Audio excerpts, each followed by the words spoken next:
সালাম স্টিল ভোটের গাড়ি নিয়ে ভোলা সদর থেকে সবশেষ নির্বাচনী খবর জানাচ্ছেন সহকর্মী মোহাম্মদ সিদ্দিকুল্লাহ।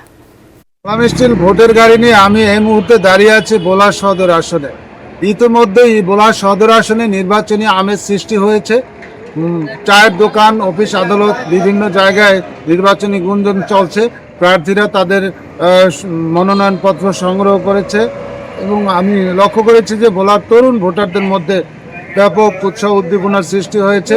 তবে তরুণ ভোটার সহ ভোলাবাসীর ভোটারদের এবছর দাবি হচ্ছে যে তাদের ভোলা বরিশাল সেতু স্থাপন, ভূমিকম্প সহনীয় মোস্ট ডিউরেবল দেশের প্রথম থার্মেক্স রড সালাম স্টিল। সালাম স্টিল বোঝে ডিউরেবিলিটি। সালাম স্টিল মোস্ট ডিউরেবল স্টিল। এবং মেডিকেল কলেজ এবং একটি বিশ্ববিদ্যালয় সহ ভোলার ঘরে ঘরে গ্যাস লাইন স্থাপন সহ 6টি দাবি যে প্রার্থী পূরণ করার প্রতিশ্রুতি দিবে এবছর, তাই ভোলার ভোটাররা তাকে নির্বাচিত করবেন বলে জানিয়েছে।